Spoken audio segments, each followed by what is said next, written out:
we got some more horses here. So we're on our way to the first property that we're planning on buying. It is a lakefront and a lake view property, and as you can see, we got some horseback riders. 14 minutes away. 14 minutes away. So since there's traffic, I think this is a good segment to kind of start our video off. Do you want to explain to them how our plane ride was and the rental line? Our flight was 4 in the morning from Las Vegas. Flight's 3 hours. No, we got to the airport at 4 in the morning. The flight was at 6. 3-hour flight. Houston's 2 hours ahead. So started at 6, landed at 11. Didn't leave the airport until 1 because the car rental line was like an hour long. Went to Home Depot to pick up our for sale signs. So we got 4 for sale signs, and we got, y'all can't see it, but we got like 11 sticks. In this trip, we're only gonna be here for how long? About 12 hours total. 12 hours total. That includes the landing. Which got delayed. Yeah. By like 30 minutes. We were just on the runway. So Yeah. that took up some time, and then the car rental place took like an extra hour because the line was super long. Yeah. So we actually have to be back in 5 hours. We haven't got to the property yet. Yeah, it's 3:21, and we have to be back at our flight is at what time? 10:20. 10:20. So we got to be back around 8:30. Yeah, so we're really pushing the time here. This is our first experience with something like this. Yeah, this is kind of weird, dude. This guy's like stopped. Yeah. Oh gosh. So once we're able to get past these horses, we're gonna show you guys the first two properties that we're about to buy. So we'll see you guys there. Our property should be somewhere over there. Yeah. Right, so our property is going to be somewhere over there. I don't know where, but it's somewhere over there. But one of our properties is a lakefront, and this is the lake. How do I say that? Our property sits on Yes, the lake. yes. Look at this. This is beautiful. Driving the water. All right, so we just visited the first property that we're purchasing. So it's actually 2 properties together. This one is the lakefront one, and this one is just the lake view. I mean, there's no view, but our plan for the property is to hopefully clear a little pathway in the middle. So if anyone's interested in buying it, you know, they have easy access to the lake right away. And this is the other property. This is the lake view one. Is it the same size? Lakefront is half an acre. Yeah, lakefront is half an acre, and then Lakeview is like 0.3, something like that. Yeah. And this is the other one. The property is super nice. It just looks, it's super wooded, so you really can't see much. But once we clear a little bit of this stuff, you know, this property is gonna sell for a lot. Because the thing is, with these 2 properties, we're gonna buy it for around $13,000. And just for the lakefront alone, we're looking to sell it for, what are we thinking, like 40 to 50? Maybe 60. Maybe just the lakefront? Oh, just the lakefront, probably 50. Yeah, 50 for just the lakefront, because we have a comp. Probably both 65. Yeah, because we have a comp for the lakefront, and one of the properties actually sold for $53,000 cash. 53. And that one's on market or 70.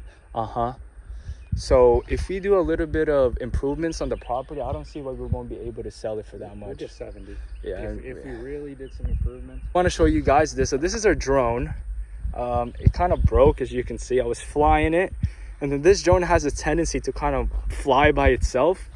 So when I was flying it up there, it kind of started going backwards, and it caught on the tree and it fell, the highest tree.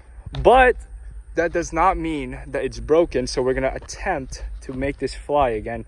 Good thing we have insurance on it. The camera fell out. We just put it back in. It was still blinking. Oh, did you hear that? What was that? Turned off. Oh, okay. So we're gonna try to fly this so we can get some drone shots, and we'll see how that goes. But yeah, this is the first property. It looks super nice. The lake looks beautiful. So yeah. All right, so I completely forgot to record the whole rest of the trip. You guys saw the first property that we went to, which was the lakefront and the lake view. But after that, we ended up going to how many properties? properties. We ended up going to 3 more properties. One We already weren't able to record, or I guess vlog that part because we're in a time crunch and we were trying to rush. But yeah, pretty much all we ended up doing at the next property that we went to was we put down our markers, our markers at the for sale sign. We ended up running out of flagging tape. So in this trip, we ended up running out of flagging tape, and I broke a drone. So that's cool. But I mean, lesson learned. Next time we go out, we need to buy a brand new piece of flagging tape. But the property was super nice. We met up with the neighbor.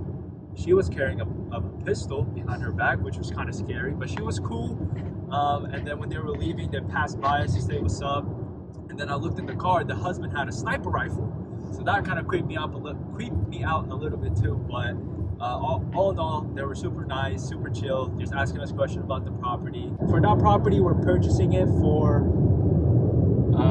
hasn't closed yet, but roughly 3,000, maybe 3,200, probably at the most.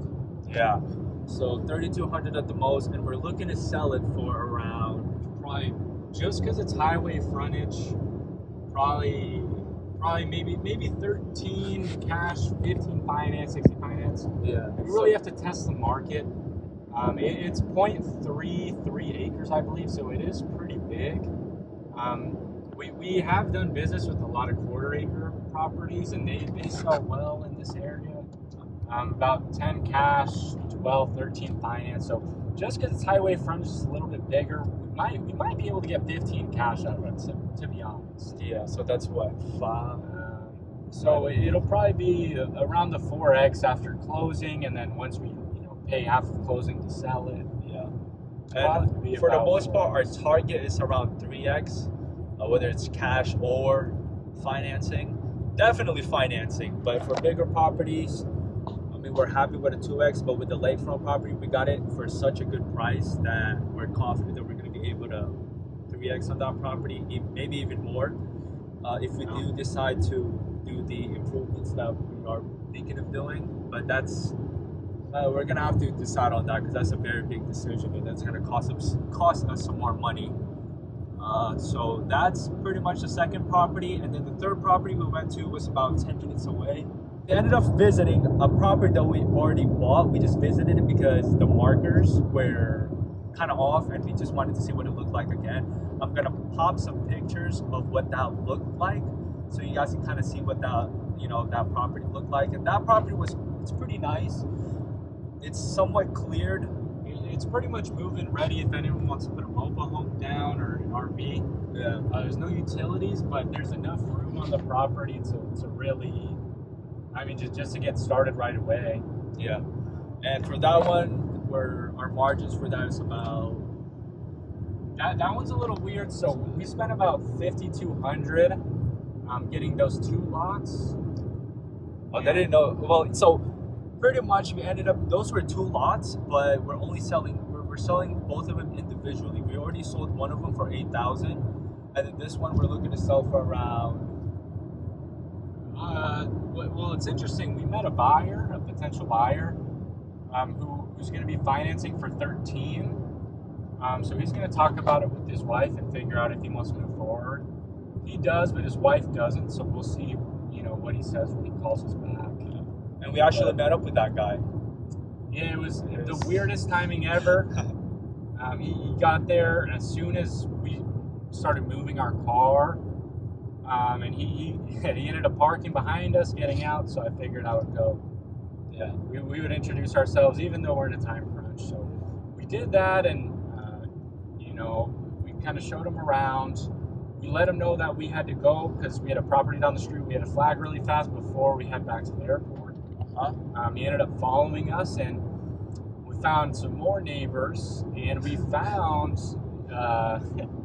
there's an RV on this property already, along with a RV cover, which was super nice. That's very interesting because that's a lot of improvement value just off convenience. We didn't go inside the RV because the guy who owned it previously had died. So we don't want to go in there. We'll just let our buyer deal with it. We'll advertise it like an RV is for sale, and we just won't confirm any guarantee of the condition. RV and RV cover for sale with the land. We're thinking, because we had done business in that area, we had an exact same size parcel down the street under contract for $17,000 at some point.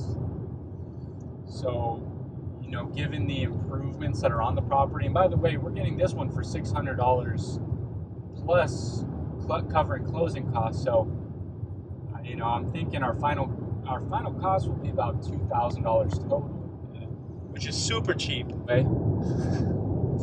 So our margin on that, it might end up being a 10x, to be honest. We're thinking, given the improvements on there, off the top of my head, it's harder to try and price that in.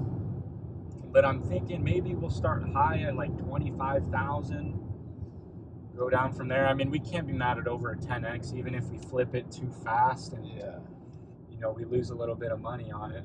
And one thing we like doing, and I think a lot of land flippers Oh my gosh, I can't do see this, is we like to price our properties a lot higher than what market is telling us, just because we have so much more wiggle room when it comes to negotiating. So if any of you guys are wanting to start buying and selling land, I would highly recommend, if properties in that area is selling for around 10K, don't be shy to price your property for 15K, 13K, and see what people think about that, because you guys will be surprised. The property that Levi was talking about earlier, the one right next to the last property that we visited, that one we were gonna sell for 17,000 financing. I priced at 17 cash, 19 finance.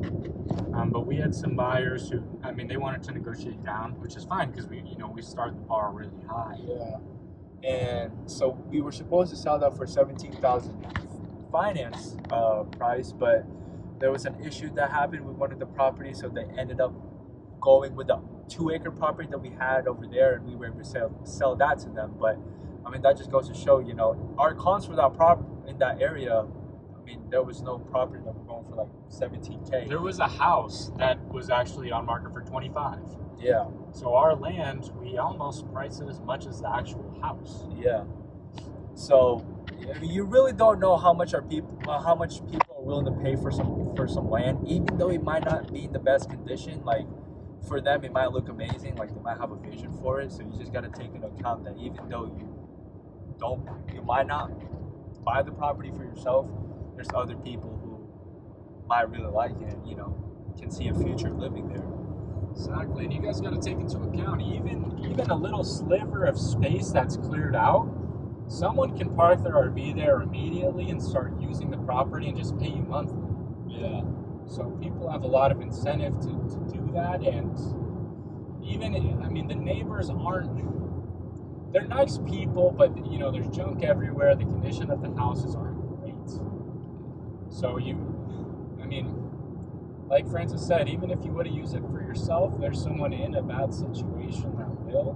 Mm-hmm. You guys really got to take that into account when you do financing.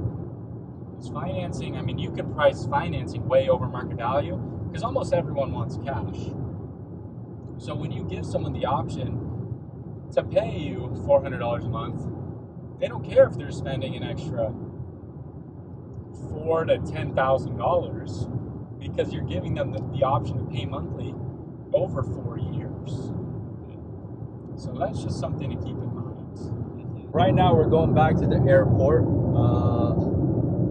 Our flight is at what time? Our flight is at 10:20. 10:20. We're hoping to be back there by 8:30 because we got to take a shuttle from the car rental back to the airport. So we'll catch you guys if you make it there. Made it. What time is it?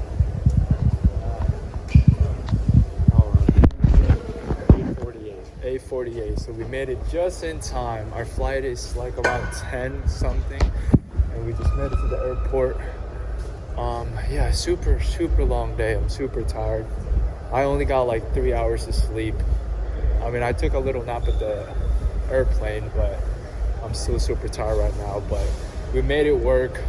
So I guess that's like a little day in the life. I mean, you guys really weren't with us the whole time. Yeah, we were just super busy the whole day that we kind of forgot to record, but it is what it is. But yeah, all in all, successful trip. We're excited to see how much this properties will sell for. Now that we got all the pictures, we're just gonna try to, when we get back home, we're just gonna try to edit them and post them and go from there.